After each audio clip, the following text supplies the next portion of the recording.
Yep. So, and as we're hearing here, Sal works on the moon. He's mining lunar minerals for the Tokugawa Emps, basically, because they have certain rare metals and so forth. There's in plentiful supply on the moon. What I find funny is that like the color palette that they've chosen, Mm, like the jacket is almost the exact same color as her hair. yeah, So almost literally just blends in. You can't really like tell where her yeah. hair starts That's and a where it's carryover finishing. from the PC 86 version of the game, where like they did have like 64 colors. So and then they upscaled then for the Sega Saturn. So Sega Saturn is when they had the full color palette, and then the PS1 they pretty much just remade the cutscenes, Hmm. so they're color corrected. But it's also like there's a kind of like that leeway with the anime style is where like like Jonathan has blue hair, but that's shorthand for having brown hair, if you know what I mean, because they need brown for other things. So then when like Sadawaki here having like green hair, but that's like white hair, if you know what I mean. It's the contrast. So it's I see what you mean though, because it's very like there's a lot of yellow on screen just all of a sudden. It's very jarring.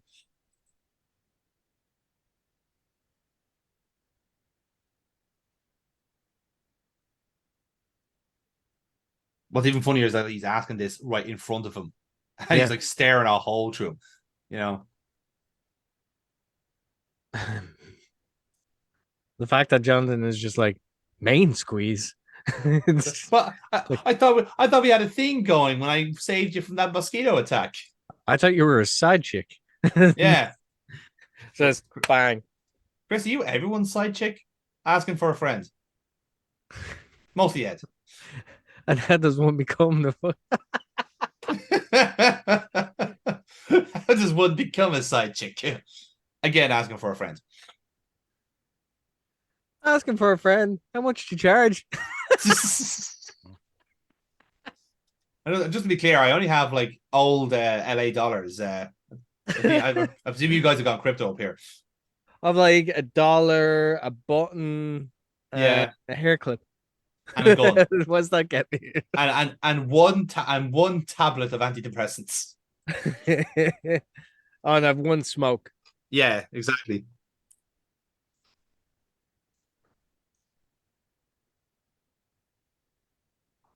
So there's Tokugawa playing dumb.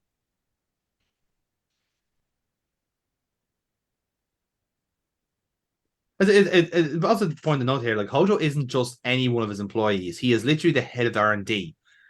Like he is, they're literally launching the product that he developed right here, Mm-hmm. and invited every crime lord and every slapper in a fucking like three planet radius to this place to launch this drug, whatever it is.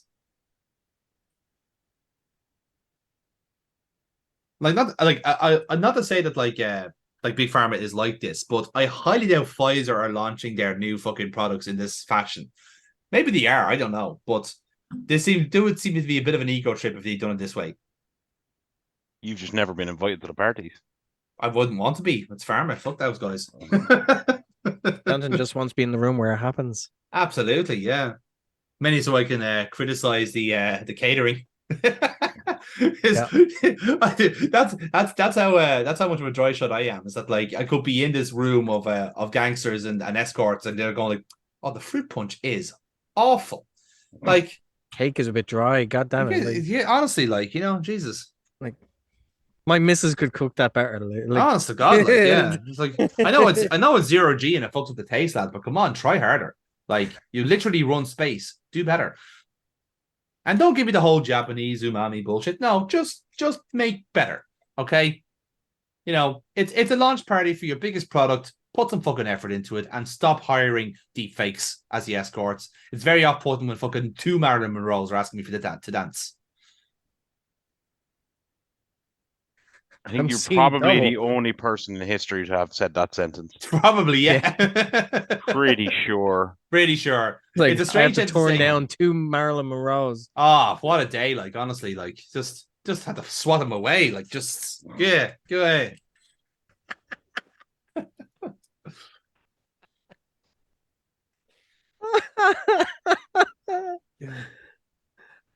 And being that it's in zero G, like they're literally throwing themselves at you to get to you. There's there's a swing, like, come on, hey, hey. It's like, no, no, no. I know you're contractually obliged to do that, but no, go away. No, I was swatting you away like flies. Like, there you go. Go. do Get do the away. Jay Hunter going, woman, put on some clothes.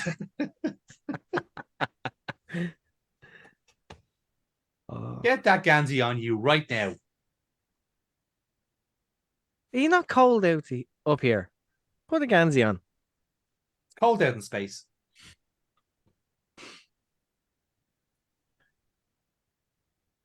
Okay, so this is Topher actually telling us what Kanon is meant to be. So it is a 0G balanced tablet. To which I will say, fucking bullshit.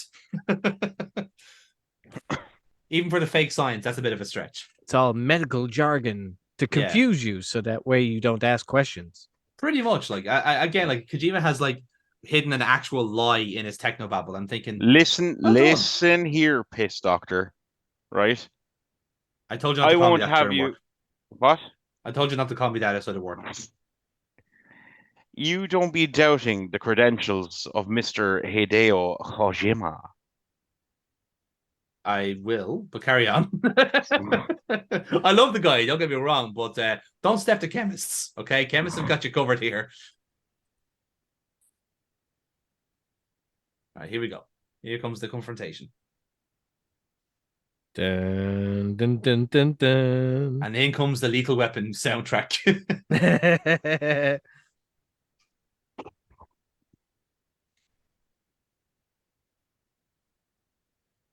Fine, keep playing dumb. I'll spell it out. Your star researcher has just vanished. And that should be your primary concern. But it's not. So I think you're lying. You're Sir, lying. back where I'm from, there's be fighting words. This show ain't no good. Mister, in this town, we shoot first and ask questions later. Okay, can you tell me the answer to this question? For the crossword? I can't believe I have to say this, Foxy, but please don't shoot a gun in zero gravity. It goes badly for you in particular. Yeah. Okay, what about a knife? I mean, if you can thrust that fast in 0G, go nuts. Scraps in 0G, lads.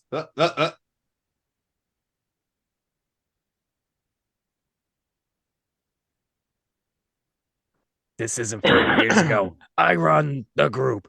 The group runs space. Is there a reason why you picked Joker Bray as that voice? I run this group. Fuck you and your 30 years of youth, you prick. Actually, I don't know why.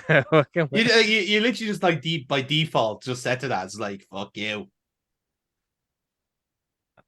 I'm not sure how these lads are like spacing away from each other in 0G. Yeah, they're just like, whoa. They both have just been like bull roped away. This is like someone with the hook is just like that's it, yanking them off stage.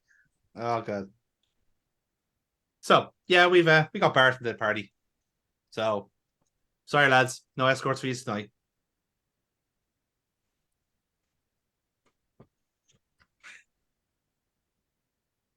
Just have to do regular porn instead, Foxy. I'm sorry. Regular porn. Just regular porn.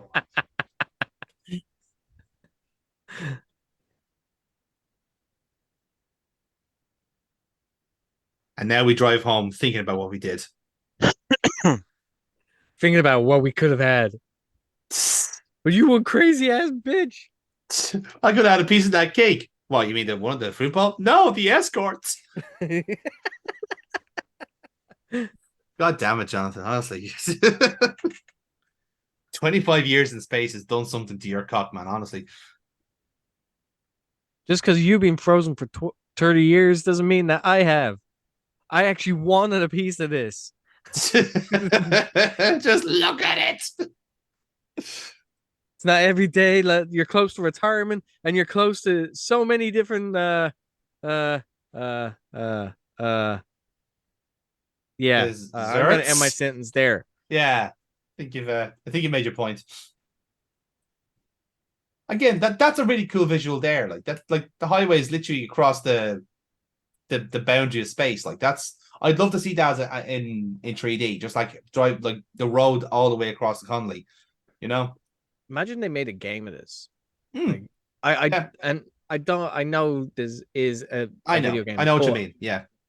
well, imagine a sandbox type game. Yeah. A recreation of this. Yeah. Yeah, like I mean, the premise like sets itself up. Like you're a Yeah. cop, like Yeah. in space. So fuck it, yeah.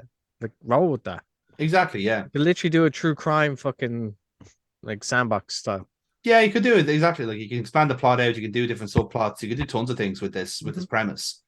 And like I say, it's one of those ones where it would be a prime for a kind of a reboot in a sense, but it is just so obscure that like it is actually almost like the jump between Metal Gear and Metal Gear Solid in a weird way, because very few people out on in the US would have played Metal Gear, and when they did, it was the horrible NES version that completely missed the point. Yeah. Was it Snake's Revenge, wasn't it? Yeah, Yeah. exactly. Whereas like more like basically like more of a Commando ripoff than anything else. Yeah. You know. So I Commando suppose it was or keeping the Contra? tribute. Well, I was thinking more Commando the movie. Like Yeah, pretty much. Yeah. you know. And well, I suppose it did keep up the tribute of Metal Gear ripping off movies. So that's something. Yeah, but not in a good way. No. It was cheap. So yeah, no, so this is where Ed lives. So they're on a tram line, which is cool. They're in a nice suburban area, although granted, it does seem to be living in some sort of milk bottle, but whatever. So basically, he's brought Jonathan home to cool him down after the scrap with some dinner. What the fuck? Yeah.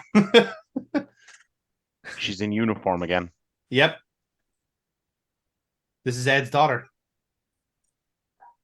That's why she's dressed so demurely. Yep. This is my new uniform. Like it? Yeah, Dennis, you're actually right. I know. I wasn't joking. No, you weren't joking. That's the thing. All natural compound absorbing sweat. Just jargon. Why did we even need to say that? They didn't need to at all.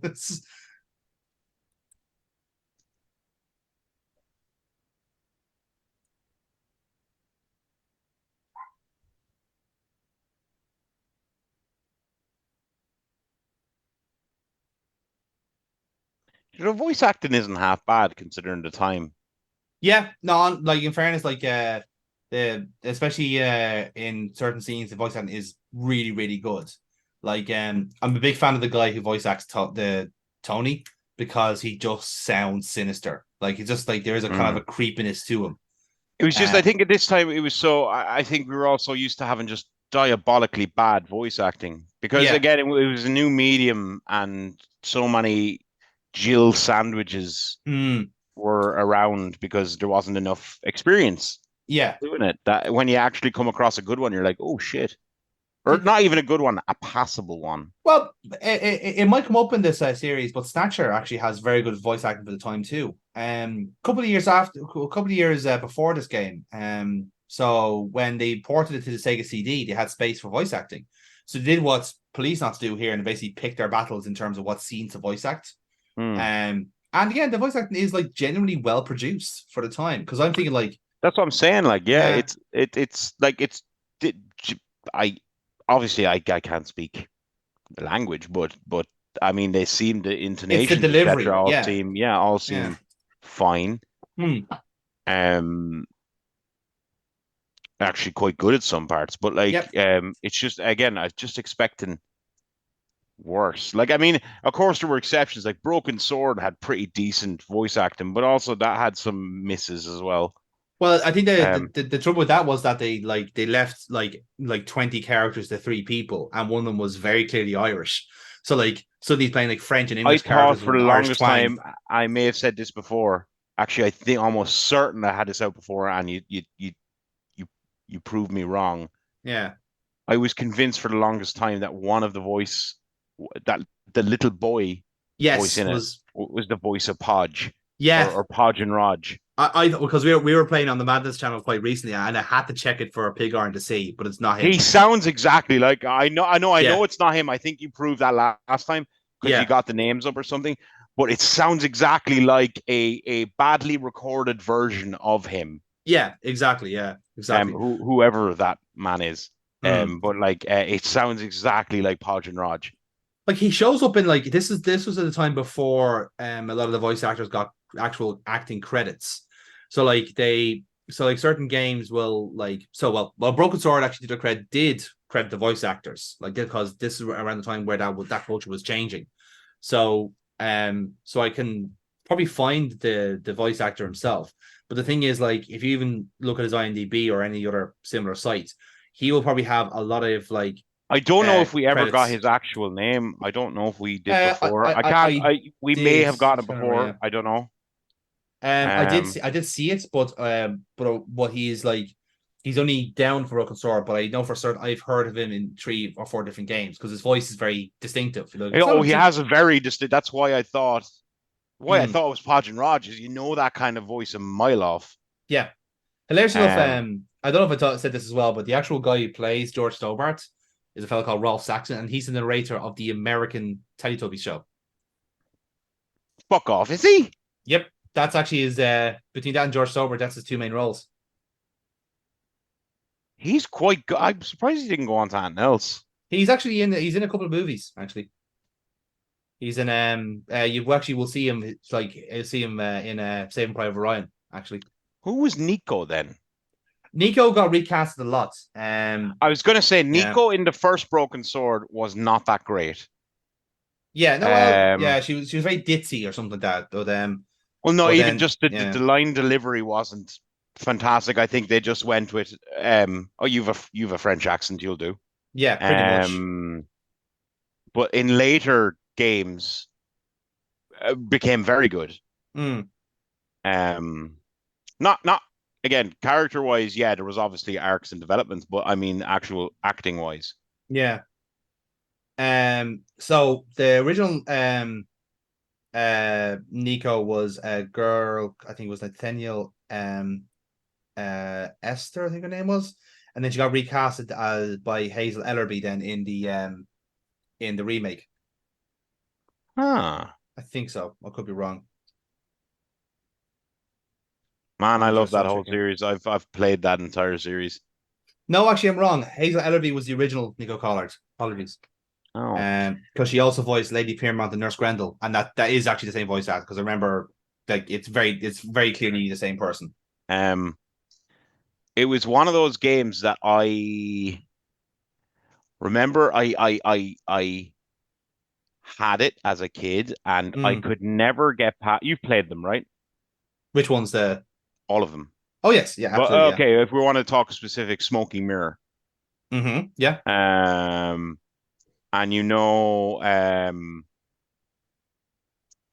so this shows how early I got stuck in it was. So you get out of the room and you make it out to the cafe. Yes. And you have to essentially go between the cafe and the gallery, if I remember correctly. And I think you have to make a vase fall, I think. That's right, yeah. Or no, sorry, you have to spike somebody's drink with absinthe, don't you? Yes, but you have to click on the glass when he's not drinking it. Yeah, so I was able to do the absinthe bit, but I couldn't figure out the next bit, which was making the vase fall. Yes. And again, children, this was a time when there was no internet. So it was either a game guide or you figure it the fuck out. Yeah. That took me months. Months. Because people never tweet that you can click it twice. Yes, exactly. Because he asks for more. Yeah. So if you do it a second time, because he holds the glass out then for the duration. Yep. So he's asking for more of it, and then he topples over into the vase then. Yep. So that took me literal months. That and Psycho Mantis. Psycho Mantis, I would have never have figured out if it wasn't for a kid in the same class as me telling me I had to plug my controller into the other port. I'm trying to think, what was that like for me now? I know I had something in one of the Pokemon games that was impossible at the time. But that was more of a dexterity thing. That had nothing to do with a puzzle as such. Actually, no, that's not true. Actually, they had some tile puzzles in the second generation of games that were quite hard. The first one was easy, but the other ones were fucking impossible. So for both of you, right? Growing up, was there a game that you like, whatever game it was that you played, that you got stuck on a certain bit, and either it made you just stop playing that game and you never ever completed it, or it took you literal months? Very good question, actually. I got one. Okay, hit me.